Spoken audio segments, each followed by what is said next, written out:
Learn to be super successful. Subscribe to my channel, Meathead.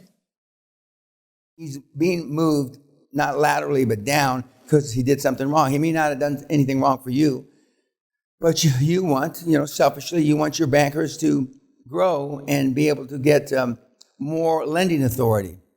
Part of the script that you've heard is what's your lending authority, not just at the bank level, but at the individual credit officer level. And remember, when you're talking to these banks, financial institutions, and it's not just banks that you can get the money from, you want to know what their lending limit is.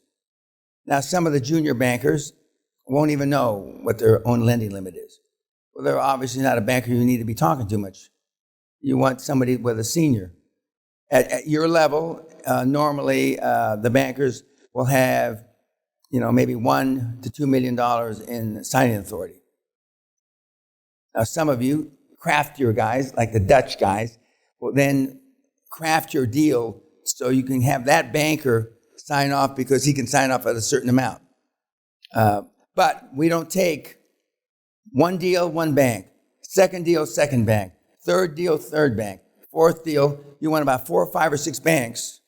So the first 4, 5, 6 deals you're not going to be taking them to the same guy, back to the same bank. Now, when you start through the second time, and Andres is now on his, because he's got 6 banks, he's gone through the bankers 3 times. 3 times. Not always the same banker, because the deals are bigger and bigger. But you don't want, and the reason why you don't want too many bank loans at the same bank, because contrary to what they tell you, even though you haven't cross-collateralized, they can sweep your account. If you've got 3 loans at the goddamn bank, and you've got cash, for each deal, they can come and they can freeze your account, even if it's not collateralized by a certain deal.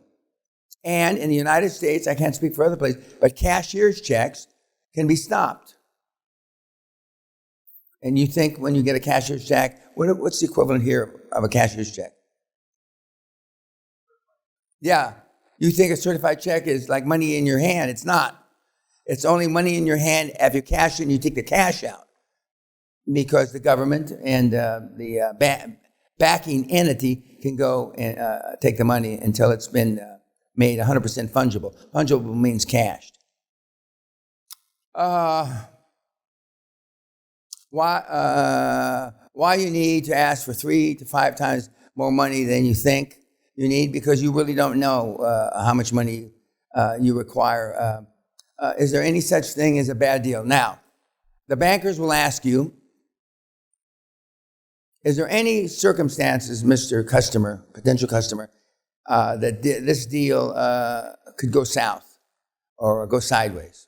Or they phrase it different ways. And your answer is, now I'm being sarcastic when I say this, there's no way under the sun that this deal will not pay off the credit. Because your intention is not the default, right? You didn't start it in the banking relationship to default. You started in to pay it off. And so your intention is, that doesn't mean some of the deals won't go sideways. But if the borrower, shows even a little bit of doubt, how does that build confidence with the banker? It doesn't, by definition. It doesn't by definition. Some of the bankers, to the young guys, some of the young guys in the audience, will say, well, that sounds fine, and I'm sure you're very positive about your transaction, but how do you know? And then you, directly or indirectly, because of our board and our professionals, accountants and lawyers, have assured me that this transaction will happen and prosper. It's your board. They're looking to your board for credibility, because frankly, most of you haven't done any deals in this room, so how can you possibly venture even a guess? But you're always positive. I used to say short of a tsunami. So I've been using the word tsunami for a long time. And then we had a financial tsunami, and then I had to use a different word. But the last financial tsunami is a long time ago, so everybody's forgot about it. Just like banking, a consortium. We're a consortium in the templates because that's a great word. It describes, nobody's sure exactly what it describes. And that's why it's a good word, and it doesn't pin you down too much. No bad deal. The main reason bankers will loan you money because they have to get money out the door. I've said before, you may not know this, for every dollar that's deposited, every yen that's deposited, every pound that's deposited in a bank can be lent out between 20 and 40 times, depending on the bank structure. They have to get the money out the door. They have to. So why not you? How a startup with a track record can get financed. Now, government contracts, as I alluded to earlier today, you don't have a track record with the government, but you can joint venture with a company that's got a track record. I joint ventured with Marion Refining decades ago because I had no contract. Now, I've often wondered, I haven't checked, if my track record with the government, although it's decades old, if I could still use it again. I'm not going to, but they want somebody that they can check a box that have done for the government, that has done business with the government. The same thing, some people, and it's not a crazy request, really. And really what they're doing is they're trying to cover their own butt. You know, Chinaman partner, even though you're 10% partner and he's 90% partner, Chinaman's partner has done $500 billion worth of government contracts. They're looking for every excuse they can hang their hat on that they decided to do business with you, or they decided to give you a bank credit, to lessen the potential of them making a mistake. So they checked all these boxes, and we give them not whatever they want, but I mean, in my heyday, they used to say, if you want a green contract, Peña will stand under a green light. If you want a blue contract, Peña will stand under a blue light, because I was considered a financial chameleon. I changed colors, changed accents. You know, I never changed my hairdo, but and as I got older, I had less hair to change. But I've spoken with a French accent when I talk to French bankers. Paribas, Mr. Peña, I'm told that you went to school in France. Yes, I did. It was a wonderful experience. Charles de Gaulle patted me on the head. I didn't put that part in, but so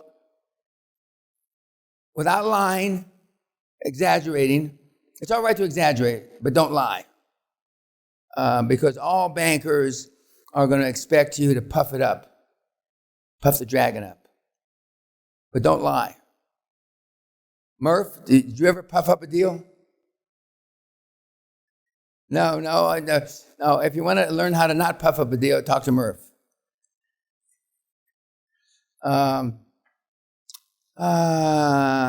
told you how to obtain instant track record. I told you how rotation of bank facilities build you. I told you that. How to get a loan if you have bad credit like you guys. How do I get a loan if you got bad credit? I'm not going to ask you how many got bad credit.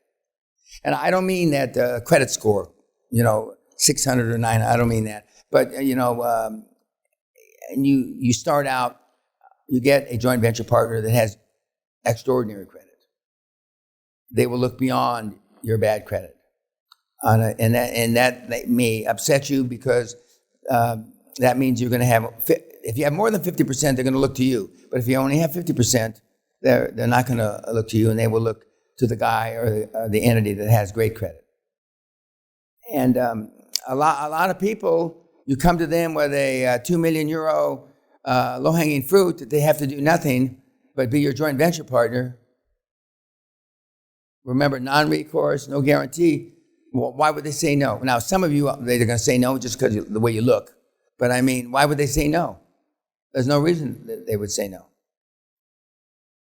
And off-balance sheet, when you borrow money in a joint venture, it's not balance sheet debt. It's off-balance sheet debt, and off-balance sheet debt is not accrue against you. And you'll see Microsoft, a lot of the big companies have off-balance sheet debt because it's part of a joint venture.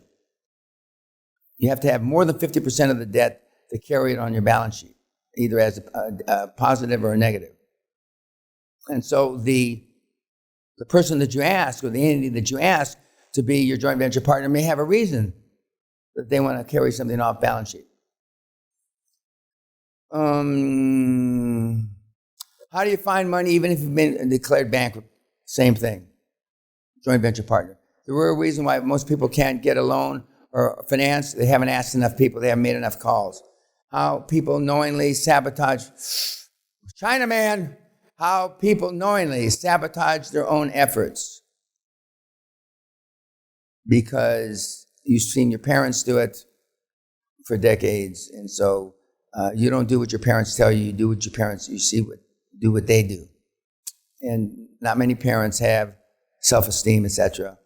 And people have engaged in self-sabotaging activity. I got a letter from one of the other Irish guys, and the letter was it was a self-sabotaging letter. He saw pig fucker, and he says, even though you don't have time to read this, I'd appreciate it. It's like, I know I'm not worthy as pig fucker, but if you could, piss on my face because it's on fire, I would appreciate it. I deleted it.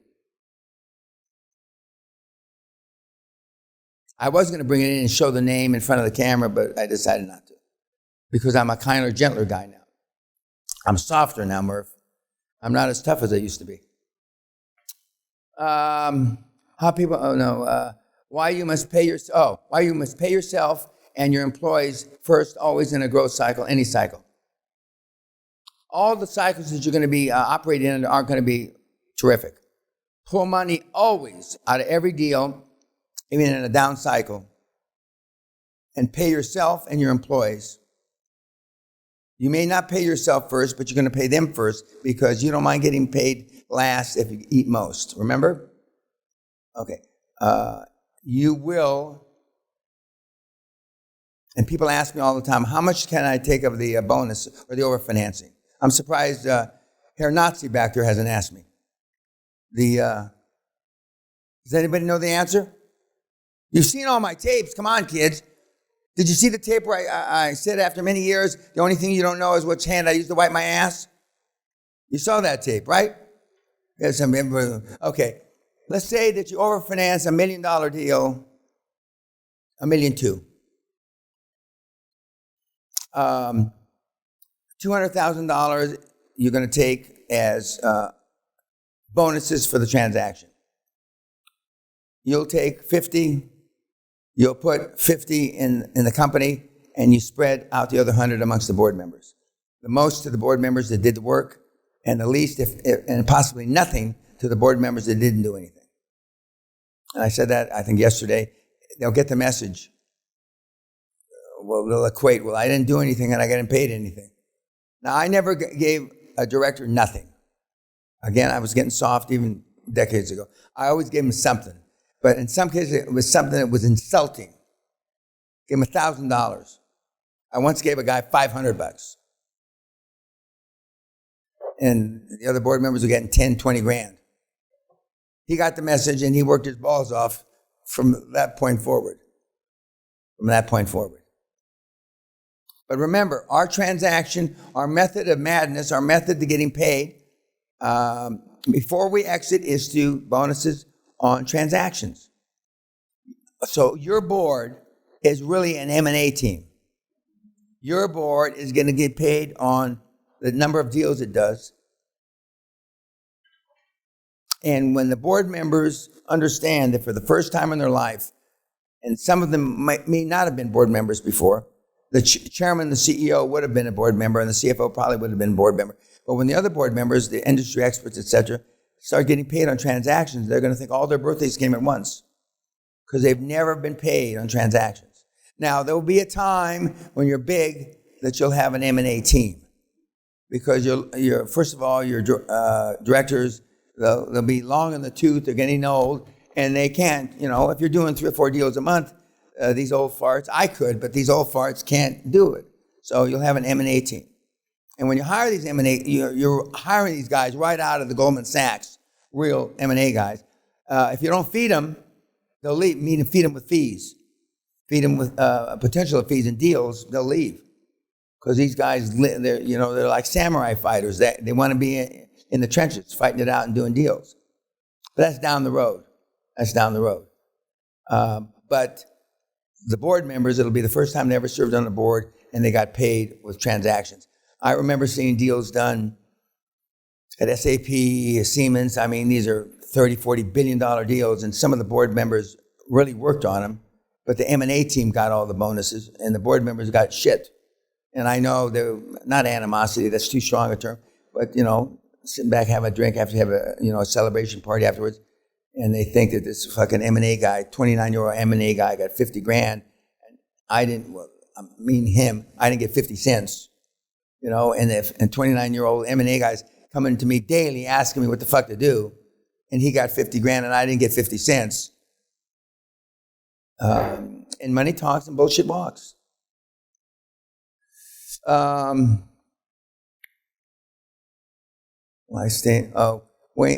heard me say this before. Why staying on track is mostly enthusiastically executing plans. Now, even a bad plan executed with enthusiasm can beat a better plan that has no enthusiasm. And some of you will have to practice how to be enthusiastic. In conjunction with selling, most of you couldn't give away a blowjob to a drunken sailor. Forget selling him the blowjob, but giving him the blowjob, not you, somebody giving him the blowjob to a drunken sailor. You're not animated. Some of you, there's no animation in you. Occasionally you laugh. When I poke fun at Murph, they seem to laugh. Murph even laughs when I poke fun at him. But you got to do these things with gusto. Everybody understand that? Do it with gusto, like you meant it. It's like the girl that you fucked that doesn't move, just like a dead cadaver. That's not what you want. You want somebody that, moves back. Now, we've had a few corpophiliacs run through the program that fuck dead people, but the side benefit of rolling up cemeteries and crematoriums and funeral parlors is you get a little dead action. That's a side benefit. Hear that, spaghetti? It's a side benefit. And the Italian morticians are the best at it. Italian morticians. See, now, most of you laughed, or even at least got a smile out of you. Now, do I talk that when I'm doing a deal? Yes. And I get away with it. And Murph is still wondering, how in the fuck does he still get away with it? Okay, go ahead. Yeah, I tried to get away one time with my accountants, not my M&A accountants, but my other accountants that do more of the taxes and stuff. They'd been with me a while. I started using some of your words, and they reported me for because the guy was offended I used the word retard, because I said, you guys are a bunch of retards. You're not doing good work. I forget exactly what I said, but I used retard. And he said, I'm really offended you used the word retard. I have a retard in my family, not in my direct family, but like a related cousin or somebody was a retard. And who did he report you to? No, he didn't report me. He was offended during the meeting. And I said, I don't care that you're offended. Well, what I would have said, I would have added on. I said, do you have anybody in your family that can work? Or they're all lazy cunts like you? Maybe you got a fifth cousin that can work. Why don't we bring him in here? And you will never hear from him again. They may quit, but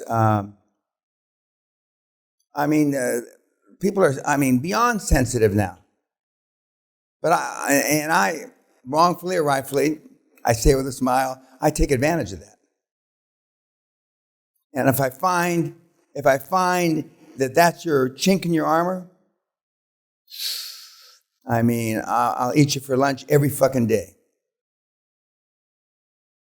There used to be a famous woman CEO for a Fortune 200 company. She was chubby, fat, had chunky thighs. And she also fucked the help. And she had a desk. When you walked in her office, her desk was elevated. Not this high, but almost this high. And there was no front to her desk. And she used to sit like this. see if she could literally get a ride out of you. And she had a filthy mouth. Filthy mouth. Almost all the Fortune 500, even the women that run these companies have a filthy mouth. So I didn't see any reason why I should be pristine like a fucking Pope when I was giving presentations. So I gave him something to think about. That's bullshit. I mean, but for him, because that's not his normal demeanor, right? I don't want to say he's a good, decent guy, but he's a good, decent guy. And that probably works against you more than it works for you. I've told him this a long time ago. But there's no place for second place in this model. None. There's just no place for second place. We're not going to give you participation ribbons. Believe me.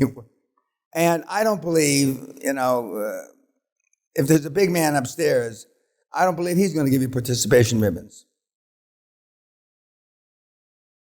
The most senior people I know in collective religion, or that I've known closely, my very good friend, Father John Fogarty.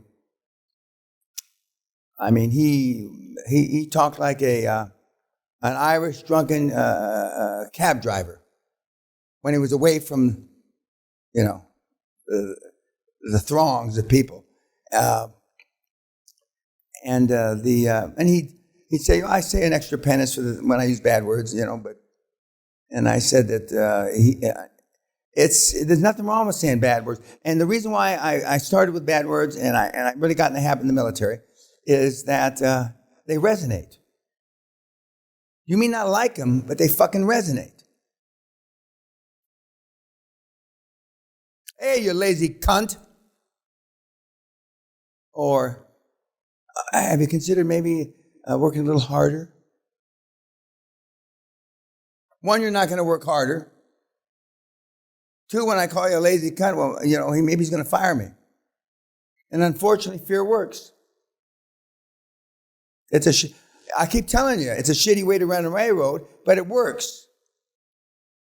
It works. Now, I would be a disingenuous, lying old bastard if I told you I wish it didn't work, because it fits my personality to a fucking T. I mean, I was made to be a vulgar, ogre, owner, stroke manager. I mean, when the devil made that job description, he was just thinking of me, nobody else. And to date, every place I've ever been, it's worked. A few times I got through by the skin of my teeth because I happened to have a big guy or an investor, something that didn't like those words, but he accepted them coming from me. Now, he wouldn't accept them coming from somebody else, but I've been speaking this way ever since I'm a teenager. I used to get in a lot of trouble with the nuns. Probably now a nun couldn't wash your mouth out with soap. She'd go to jail or something shit, right? But I ate plenty of fucking ivory soap when I was growing up. I mean, and they used to say Danny is incorrigible. I didn't know what that word meant till I was about 15 years old. But Danny Peña is incorrigible. No matter how much soap we put in his mouth, he still talks the same way. I'd like some of you to eat soap and see what you think. Okay. Why you shouldn't listen to your spouse, your partner, your family, your friends' advice on getting money. That's pretty much an oxymoron now. Why you must take seriously the advice of those you respect, because those, they have been there and done that. Now, one of the problems or challenges you're going to have is you're going to be associating with an extra level of expertise, financial acumen. And but not everybody that's got more financial acumen than you is smarter than you now, because there's things that you've learned here that some of the guys, the board members, i.e., who's putting in the fucking money, they'll tell you you can't do it here without money. Okay, now that's horseshit. So how you handle these guys you're around, whether they're your accountants, your lawyers, or your board members is going to be a challenge for you. And the quicker you cut to the chase and you make sure they understand that in this area, you know more than they do. You don't say it that way because it does work. There's no question. Remember, absence of evidence, and I've had the kids tell them that, Dr. So-and-so, Mrs. So-and-so, whatever. Absence of evidence is not evidence of absence. Just because they've never heard it, witnessed it, or been around it doesn't mean it doesn't fucking, it's not there. Religion is based on absence of evidence is not evidence of absence. What is religion based on? Well, stupidity and faith. That's it. To the best of my knowledge, I've never met anybody that's been to hell. I think that I've been to hell a couple of times, but I got back. And to the best of my knowledge, I've never met anybody that has been to heaven. So far. And if Jesus Christ himself came down through the ceiling here, I'd ask for a fucking ID. Okay, JC, let me see your ID. I've got a Black American Express card. What do you got? Now, my buddy, the priest who's dead now, say that when I talk like that, it's sacrilegious, Dan. So I'll say another act of contrition or something. I won't ask you, but you understand. When I used to go to confession, and you have penance afterwards, and I used to say 100 Hail Marys, 300 rosaries, 500, it would take a day for me, and that's why I didn't like going to confession. That's why I didn't like going to confession. 20-some years ago, I went to my buddy, Father John, who was still alive then, and I said, I want to come back into the church. Now, he baptized, confirmed all our kids. He was like our parish priest.